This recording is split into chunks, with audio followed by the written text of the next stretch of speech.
إن الحمد لله نحمده ونستعينه ونستغفره ونعوذ بالله من شرور أنفسنا ومن سيئات أعمالنا من يهده الله فلا مضل له ومن يضلله فلا هادي له وأشهد أن لا إله إلا الله وحده لا شريك له ونشهد أن محمدًا عبده ورسوله أما بعد فإن خير الحديث كتاب الله وخير الهدي هدي محمد صلى الله عليه وسلم وشر الأمور محدثاتها وكل محدثة بدعة وكل بدعة ضلالة وكل ضلالة في النار يا أيها الذين آمنوا اتقوا الله حق تقاته ولا تموتن إلا وأنتم مسلمون يا أيها الذين آمنوا اتقوا الله وقولوا قولا سديدا يصلح لكم أعمالكم ويغفر لكم ذنوبكم ومن يطع الله ورسوله فقد فاز فوزا عظيما اللهم صل على محمد وعلى آل محمد كما صليت على إبراهيم وعلى آل إبراهيم إنك حميد مجيد اللهم بارك على محمد وعلى آل محمد كما باركت على إبراهيم وعلى آل إبراهيم إنك حميد مجيد۔ تمام قسم کی حمد و ثنا، بزرگی، بڑائی، کبریائی اللہ سبحانہ و تعالیٰ کے لیے، بے شمار انگنت درود و سلام امام الانبیاء خاتم النبیین سید المرسلین امام المجاہدین جناب محمد الرسول اللہ صلی اللہ علیہ وسلم کی ذات اقدس پر۔ نہایت قابل احترام محترم عزیز بھائیوں، دوستوں، بزرگوں، انسان مختلف قسم کے خطرات اور مختلف قسم کی پریشانیوں میں مبتلا ہوتا ہے، اور یہ اللہ تعالیٰ نے آزمائش کے لیے بھی رکھی ہوتی ہیں، اور بعض اوقات اپنے اعمال یا بد اعمالیوں کی سزا کے طور پر بھی رکھی ہوتی ہیں۔ مشکلات اور پریشانیوں کا آنا ہر انسان کے ساتھ جڑا ہوا ہے۔ انبیاء کی زندگی کو دیکھیں، اللہ کو انسانوں میں سب سے پیارے نبی ہوتے ہیں۔ صحابہ کرام رضوان اللہ تعالیٰ علیہم اجمعین اللہ کو بہت محبوب تھے، لیکن اگر آپ کسی بھی نبی یا کسی بھی صحابی کو زندگی کو پڑھیں گے تو کہیں بھی آپ کو عیش و عشرت والی اور پرسکون زندگی نظر نہیں آئے گی۔ اگر کوئی شخص یہ ذہن بنا کے رکھے کہ میں مسلمان ہوں اور میری زندگی دنیاوی لحاظ سے بڑی حسین، پرسکون اور آرام والی ہو، تو پھر یا تو اس کے ایمان میں فرق ہے اگر اس پر کوئی ابتلا، آزمائش نہیں آ رہی، یا پھر دین سے دوری ہے اس کی کہ وہ ان چیزوں کو سمجھ نہیں پا رہا کہ سکون والی زندگی مقصد نہیں ہے۔ نبی کریم علیہ السلام کی زندگی کا مطالعہ کر لیں، ابراہیم علیہ السلام کی زندگی کا مطالعہ کر لیں، عیسیٰ و موسیٰ، زکریا، نوح، کسی بھی نبی کی زندگی کا، ابو بکر، عمر و عثمان و علی رضوان اللہ تعالیٰ علیہ مجمعین کی زندگی کا مطالعہ کریں، بڑی مشکلات نظر آئیں گی اور بڑی پریشانیاں نظر آئیں گی. شہادتیں ہیں، انبیاء کو شہید کیا گیا باقاعدہ، صحابہ کرام پر ظلم و ستم کی انتہا ہوئی ہے مکی دور کے اندر، اور مدنی دور میں بھی بڑی مشکلات کا سامنا رہا ہے. تو ہم کیسے یہ کہہ سکتے ہیں کہ میری زندگی بے سکھ سکون والی ہو؟ اگر دیندار ہوگا نا تو اس پر آزمائشیں ضرور آئیں گی، اس کی زندگی مشکل سے ضرور گزرے گی، چاہے معاشی پریشانیاں ہیں، مال و دولت کی کمی تنگی آ جائے. اللہ قرآن مجید میں ارشاد فرماتے ہیں وَلَنَبْلُوَنَّكُمْ بِشَيْءٍ مِّنَ الْخَوْفِ، کہ لوگوں ہم تمہیں آزمائیں گے. بتا دیا، ایک تو ہوتا ہے نا بھی بندے کو بغیر بتائے آزمائش کا سامنا کرنا پڑے. وَلَنَبْلُوَنَّكُمْ، ہم تمہیں آزمائیں گے، بِشَيْءٍ مِّنَ الْخَوْفِ، ڈرا کر. اللہ کس چیز سے ڈرا کر؟ بعض اوقات کافر قوموں کا ڈر، کافر غالب آئیں گے فوجیں لے کر، جنگی ساز و سامان لے کر، ایک خوف کی کیفیت طاری ہو جائے گی جیسا کہ غزہ کے اندر ہو رہا ہے. بعض اوقات مال کی کمی کر کے بھی اللہ آزماتے ہیں، والجوع، بھوک دے کر بھی اللہ کہتے ہیں میں تمہیں آزماؤں گا. کھانے پینے کی چیزوں کی قلت ہو جائے گی. وَنَقْصٍ مِّنَ الْأَمْوَالِ، تمہارے مال مویشیوں میں، تمہاری فصل و زراعت میں، تمہارے کاروبار میں نقص، کمی پیدا کر دوں گا.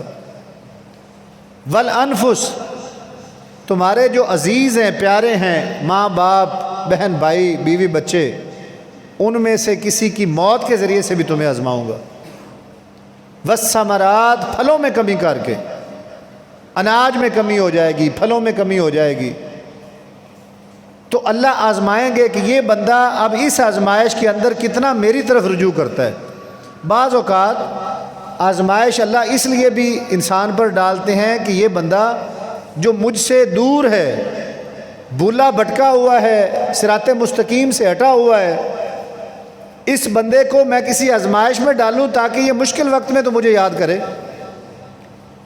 ایسے ہوتا ہے نا کہ جب ہمارے اوپر کوئی مشکل حالات آتے ہیں تو ہم اللہ کی طرف رجوع کرتے ہیں، نماز بھی پڑھ لیتے ہیں، درود بھی پڑھتے ہیں، دعائیں بھی کرتے ہیں کہ اللہ ہماری دعا قبول کر، ہمیں یہ پریشانی.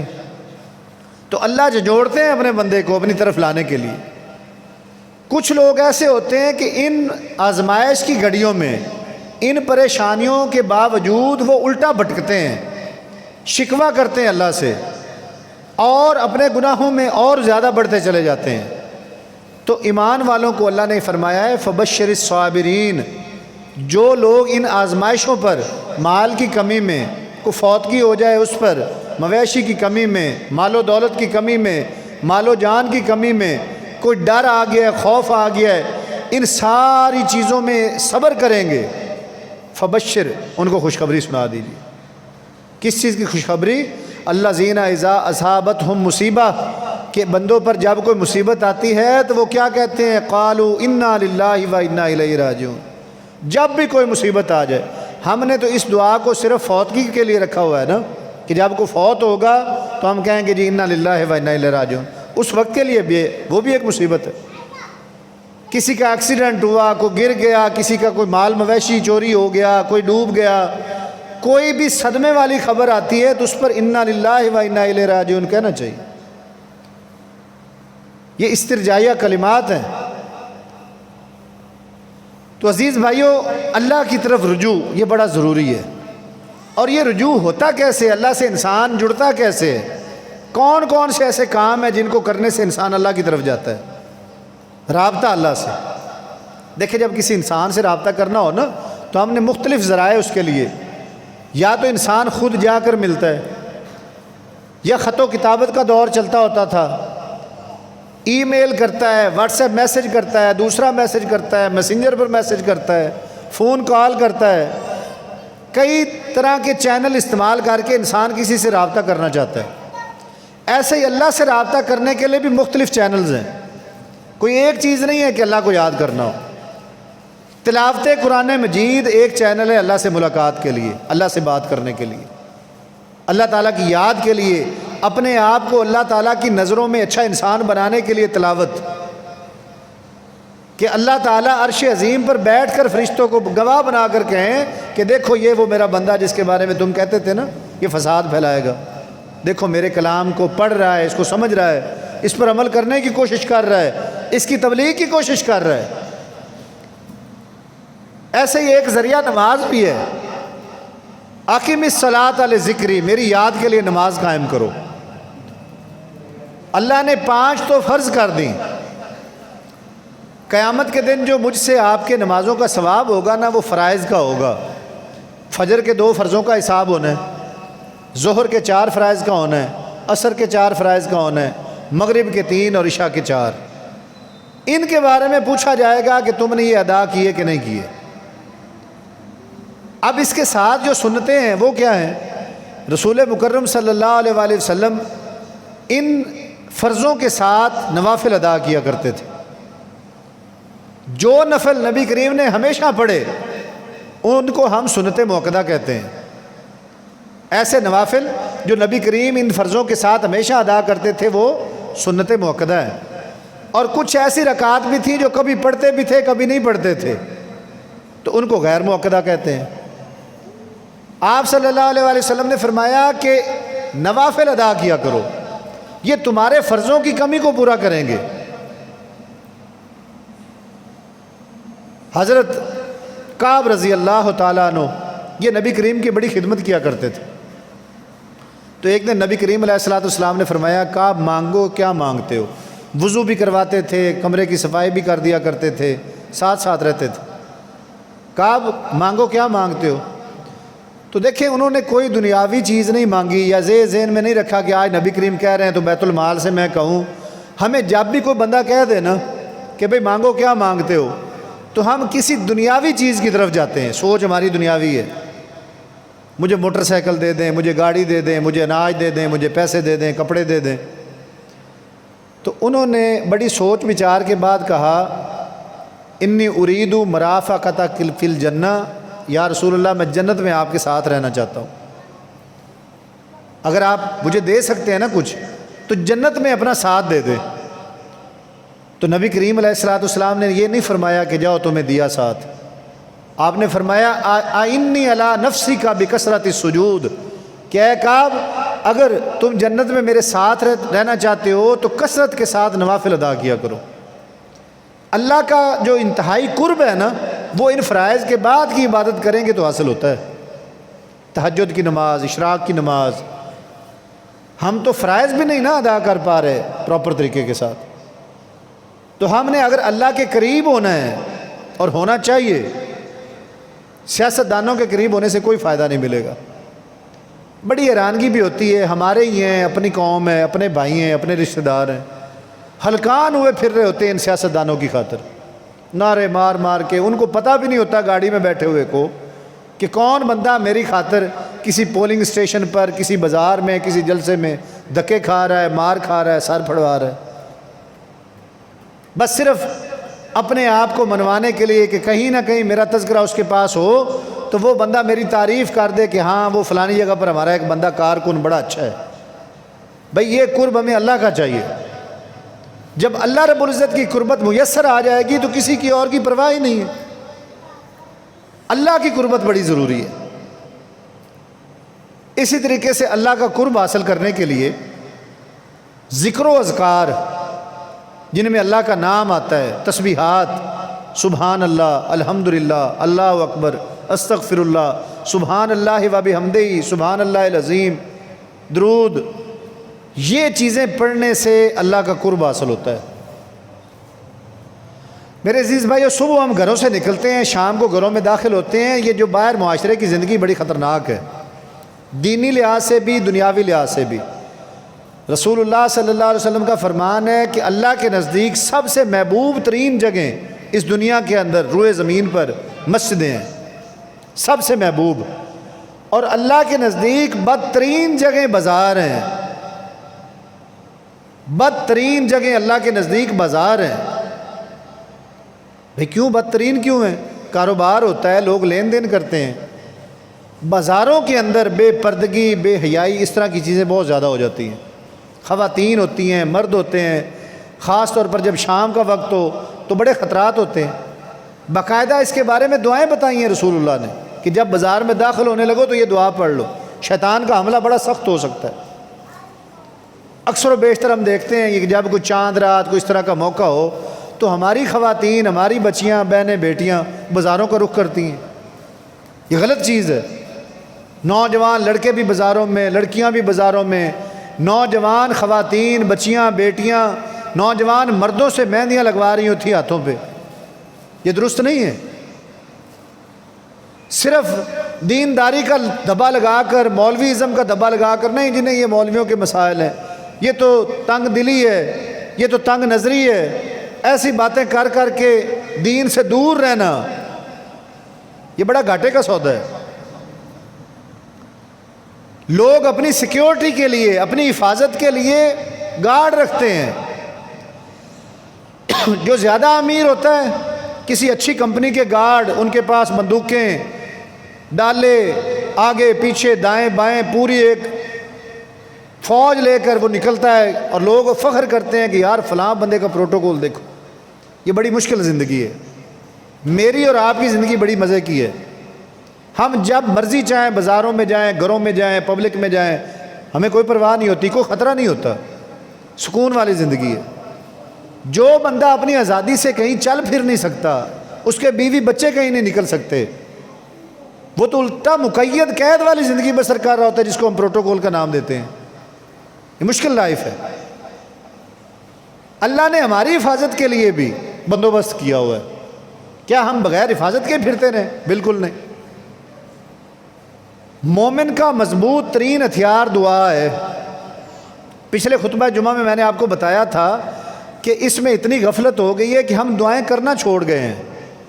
اللہ سے دعا بہت کم۔ اللہ سے مناجات کریں، بیٹھیں عبادت کے بعد ذکر و اذکار، اللہ کی تسبیحات بیان کر کے، تعریفات بیان کر کے اللہ سے اپنے دل کے سارے راز کھول کر اللہ کے سامنے رکھ دیں۔ اللہ میری یہ بھی ضرورت ہے، اللہ میری یہ بھی ضرورت ہے، میری یہ پریشانی ہے، میرے یہ مسائل ہیں، گھر کے مسائل ہیں، باہر کے مسائل ہیں، بچوں کے مسائل ہیں، مرض ہے گھر میں، کاروبار کے مسائل چل رہے ہیں، اللہ میری یہ پوری کر۔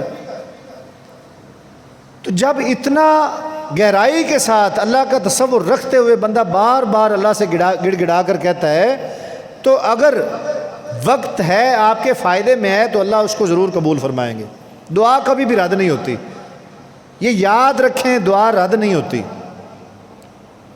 ہاں رد ہوتی ہے تو اس کی کوئی وجوہات ہوتی ہیں۔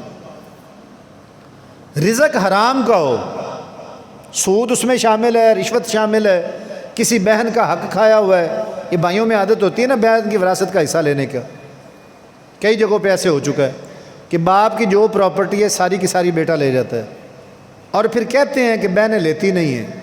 یہ جملہ آپ نے معاشرے میں سنا ہوگا کہ جی بہنیں لیتی نہیں ہیں، انہوں نے خود دے دیا ہے بھائی کو۔ آج تک کسی بھائی کے بارے میں بھی یہ سنا ہے کہ بھائی نے اپنی ساری پراپرٹی بہن کو دے دی ہو، کہ بھائی نہیں لیتے ہیں۔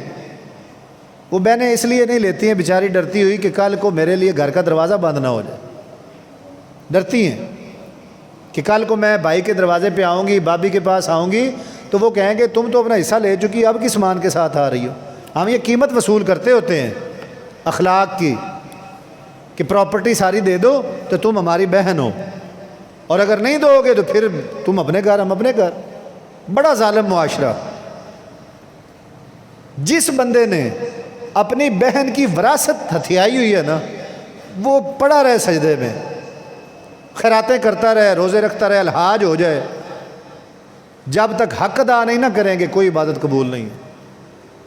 اس بہن کے اپنے بچے ہیں، اس کا اپنا گھر ہے، اس کے اپنے اخراجات ہیں، اس کی ضرورت ہے۔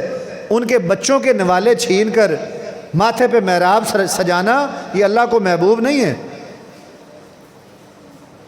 حق ادا کریں گے تو اللہ کا محبوب بنیں گے ہم۔ تو جو بندہ بہنوں کا حق کھاتا ہے، سودی معاملات میں کہیں نہ کہیں ملوث ہے، اس کی دعا قبول نہیں ہوتی۔ وہ بے شک خانہ کعبہ کے غلاف کے ساتھ لپٹ کر روتا رہے۔ حدیث مبارکہ ہے کہ کوئی بندہ اگر خانہ کعبہ کے غلاف کے ساتھ جا کر نا، غلاف تک اب تو ہاتھ ہی نہیں پہنچتا، اونچا انہوں نے کیا ہوا ہے، وہ لوگ غلاف کو نوچ ڈالتے ہیں، کئی لوگوں نے بلیڈوں کے ساتھ کاٹا ہے باقاعدہ غلاف کو کہ ٹکڑا تبرک کے لیے لے جائیں۔ تو انہوں نے اونچا کر دیا کہ ہاتھ نہ پہنچے۔ تو کوئی بندہ اگر موقع پائے اور خانہ کعبہ کے غلاف کو چمٹ جائے اور روئے اللہ کی بارگاہ میں، یا اللہ میری یہ دعا قبول کر لے، میری یہ پریشانی دور کر دے، تو نبی کریم فرماتے ہیں کہ مطعمہ حرام، اس کا کھانا حرام کا، مشربہ حرام، اس کا پینا حرام، وغذی بالحرام، اس کی پرورش ہی حرام سے ہوئی ہے، کیف یستجاب لہ، اس کی دعائیں کیسے قبول ہوں؟ تو اس لیے عزیز بھائیو، جب بھی عمرہ کرنے کے لیے جانا ہے نا، تو اپنے گھر سے لے کر باہر ہمسایوں میں، رشتہ داروں میں نظر مار لیں کہ میں نے کسی حقدار کا حق تو نہیں غصب کیا ہوا، حق تو نہیں مارا ہوا۔ پہلے وہ ادا کر لیں، عمرہ رہنے دیں، حج رہنے دیں، قرض پہلے اتارنا ہے۔ اگر قرض لے کر مر گئے نا تو شہید کو بھی معاف نہیں ہے قرض۔ رسول اللہ صلی اللہ علیہ وآلہ وسلم باقاعدہ جو شہداء ہوا کرتے تھے ان کی قرض کی ادائیگی فرمایا کرتے تھے، وصیت فرمایا کرتے تھے لوگوں کو کہ اس کا کچھ قرضہ ہے تم اتار دو۔ قرض معاف نہیں ہے، بندہ ہی معاف کرے گا تو ہوگا۔ ہمارے ہاں ایک رسم ہے، آپ نے دیکھا ہوگا اکثر فوتگیوں پہ، کہ جب کوئی بندہ فوت ہو جاتا ہے نا تو ایک اعلان ہوتا ہے جنازے کے بعد کہ بھائی اگر کسی نے میرے بھائی سے، بیٹے سے، والد سے لین دین کرنا ہو تو فلاں بندے سے لے لے۔ اب اس بندے نے بھی یہ غلطی جو فوت ہوا یہ کی ہوئی تھی کہ لکھا پڑھائی کہیں نہیں، کوئی لکھ پڑھ نہیں گھر میں کی ہوئی تھی کہ بھائی میں نے اتنے پیسے کسی سے لینے ہیں، اتنے کسی کو دینے ہیں۔ یہ ہونا چاہیے تھا، اس کی بیوی کو پتہ ہونا چاہیے تھا، اس کے بچوں کو پتہ ہونا چاہیے تھا، وہ لکھ کر جاتا۔ جب لینے والے ریسیو ہو جائیں تو کاٹ دے وہاں سے کہ یہ وصول ہو چکے ہیں۔ قرض کسی کا ادا کر دیا تو وہ کاٹ دے کہ یہ میں نے دے دیا ہے۔ جو باقی ہے نا وہ لکھا ہوا ہو، ایسی ڈائری، ایسا ورقہ گھر میں موجود ہو کسی جگہ پر کہ جس میں آپ کا لین دین لکھا ہوا اور گھر کے افراد کو پتہ ہو کہ جس دن آنکھ بند ہو گئی پیچھے کو وارث کھڑے ہوں۔ دیکھیں جائیداد کی وراثت سے پہلے قرآن مجید کو اگر آپ پڑھیں تو اللہ نے بیوی بچوں میں وراثت کی تقسیم سے پہلے جو بات کی ہے نا وہ فرمایا کہ قرض پہلے ادا کرو اس کی وراثت میں سے۔ ہم کیا کرتے ہیں، وراثتیں ہڑپ کر جاتے ہیں سارے، بیٹوں کے نام بھی گئی، بیٹیوں کے نام بھی گئی، بیوی حصہ لے گئی، اور وہ میت کا قرض ویسے ہی قائم رہتا ہے۔ اس نے بینک سے لون لیا ہوتا ہے، وہ کئی سال چلتا رہتا ہے۔ کسی بندے سے لیا ہو تو ایک بھائی کہتا ہے جی بھائی جی وہ دوسرے سے پوچھو، وہ بڑے بھائی کو پتہ ہوگا، والدہ سے پوچھو۔ وہ اس طریقے سے وہ بیچارے کی میت کو سکون نہیں ملتا جب تک اس کا قرضہ ادا نہ ہو جائے۔ تو اللہ تعالیٰ نے یہ قانون بنایا کہ بندہ جب فوت ہو جائے اور اس کو وراثت چھوڑے تو سب سے پہلے اس کی وراثت میں سے اس کا قرضہ ادا کرو، جو بچے گا وہ ورثاء کے اندر تقسیم کر دو۔ تو ہم تو دین سے کوسوں دور ہیں، ہمارا عمل دین سے بہت دور ہے۔ ہم یقین مانیے نماز پڑھ لینے کو، تلاوت کر لینے کو اور حج کرنے کو دین سمجھ بیٹھے ہیں۔ جو بندہ ہمارے معاشرے میں یہ تین کام کرتا ہے نا ہم اس کی بڑی تعریف کرتے ہیں کہ بڑا نیک انسان ہے، بڑا اچھا آدمی ہے جی، حج بھی کیا اس نے، 5 وقت کا نمازی اور تلاوت کرتا ہے۔ واقعی عمل اچھے ہیں، لیکن اس کے ساتھ ساتھ بہت زیادہ ضروری ہے جو تصویر کا دوسرا رخ ہے کہ وہ حق تلفی نہ کرے کسی کی۔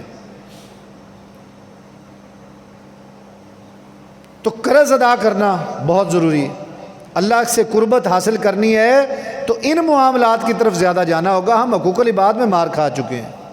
ہمارا معاشرہ دیکھیں نا، معاشرے میں کیا ہو رہا ہے، یہ پریشانی انسان کو پریشان کر رہا ہے، مسلمان کو پریشان کر رہا ہے۔ دکاندار ہے تو وہ دھوکے سے چیز بیچ کر اگلے بندے کی سادگی سے، اس کی ناواقفیت سے فائدہ اٹھانے کی کوشش کر رہا ہوتا ہے۔ اب موبائل ہی ہے نا، اگر مجھے نہیں علم ہے، اس کو میں زیادہ نہیں جانتا ہوں، اس کے اندر دکاندار کو پتہ ہے کہ اس کے اندر یہ مسئلہ ہے، یہ ہینگ ہو جاتا ہے، یہ اس کا کیمرہ ٹھیک نہیں ہے۔ رسول مکرم صلی اللہ علیہ وسلم نے فرمایا کہ چیز بیچو، اس کا عیب بیان کرو گاہک کو کہ اس میں یہ مسئلہ ہے اور اتنے کی میں نے دینی ہے، لینی تو بھائی لے لو، نہیں تو پڑی رہنے دو۔ آپ کی تجارت کے کامیاب اصول ہیں۔ نبی کریم جب کھجور بیچتے تھے، شام میں گئے تو وہاں پر لوگوں نے نا تر اور خشک کھجور کٹھی مکس کی ہوئی ہوتی تھی ایک ہی ریٹ کے ساتھ۔ نبی کریم ان کے الگ الگ ڈھیر لگاتے تھے، تر کھجور الگ رکھتے تھے، خشک کھجور الگ رکھتے تھے اور ان کے ریٹ بتاتے تھے، اور آپ کی تجارت کی لوگ تعریف کیا کرتے تھے۔ ہم چھپاتے ہیں چیزوں کو بیچتے ہوئے بھی، اور لینے والا بھی، خریدنے والے بھی کی بھی کوشش ہوتی ہے کہ کسی نہ کسی طریقے سے کوئی ڈنڈی مار کر کوئی پیسے جو ہے نا بیچ میں سے غائب کروں۔ کوئی بعض اوقات نقلی نوٹوں کے بڑے واقعات سامنے آئے ہیں۔ اب ایک دکاندار بیچارہ اتنی محنت کر کے لاہور سے سامان، کراچی سے سامان لے کر آیا، دکان کے کرائے بھر رہا ہے، بجلی کے بل دے رہا ہے، ملازمین کی تنخواہیں دے رہا ہے، اس نے ایک چیز خریدی ہوئی آگے دی، نقلی پیسے اس کو دے دیے گئے۔ تو آپ کا کیا خیال ہے؟ اس کے ضائع نہیں ہوئے ہیں، یاد رکھیے گا۔ جس نے چیز بیچی تھی اس کو نقلی پیسے ملے، اس کے ضائع نہیں ہوئے، اس کے تو سیو ہو گئے بینک اکاؤنٹ کے اندر قیامت والے دن کے لیے۔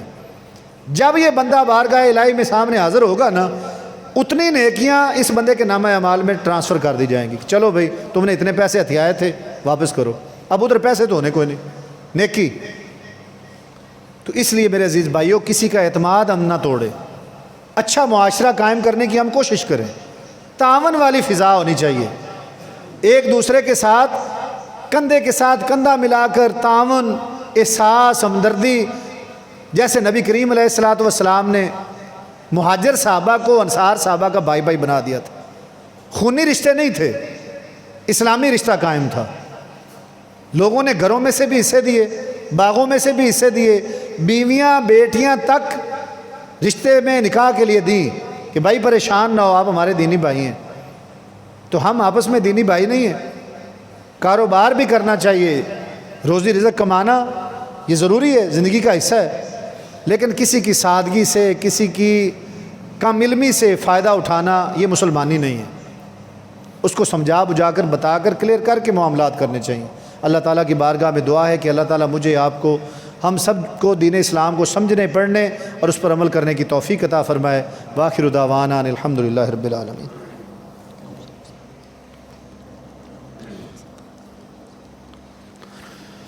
ان الحمد للہ نحمده ونستعینه ونستغفره ونعوذ باللہ من شرور انفسنا ومن سیئات اعمالنا، من يهده الله فلا مضل له ومن يضلل فلا هادي له، ونشهد ان لا اله الا الله وحده لا شريك له، ونشهد ان محمدا عبده ورسوله۔ اما بعد فإن خير الحديث كتاب الله وخير الهدي هدي محمد صلى الله عليه وسلم، وشر الأمور محدثاتها وكل محدثة بدعة وكل بدعة ضلالة وكل ضلالة في النار۔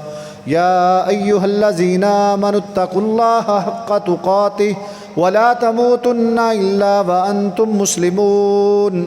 يا أيها الذين آمنوا اتقوا الله وقولوا قولا سديدا يصلح لكم أعمالكم ويغفر لكم ذنوبكم ومن يطع الله ورسوله فقد فاز فوزا عظيما۔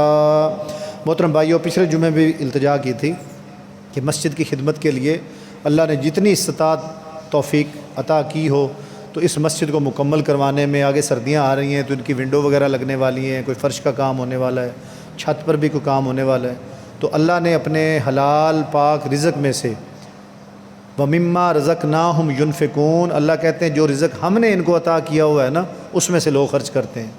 تو یہ بات اللہ نے اس لیے کی ہے کہ کسی کے ذہن میں یہ بات نہ بیٹھے کہ میرا مال ہے، اللہ کا دیا ہوا ہے، اللہ کی راہ میں خرچ کرنا ہے۔ تو ایک سبب یا ایک ذریعہ اللہ کی راہ میں خرچ کرنے کا مسجد بھی ہے۔ تو جتنا اللہ نے نوازا ہو کوشش کیا کریں، روزانہ کی بنیاد پر، ہفتہ وار، ماہانہ، سالانہ، جتنی جیسے کسی کو اللہ نے توفیق عطا فرمائی ہوئی ہے مسجد کے ساتھ تعاون کرنا چاہیے۔ اللہ عمل کی توفیق دے۔ سبحان ربک رب العزت عما یصفون وسلام علی المرسلین والحمد للہ رب العالمین۔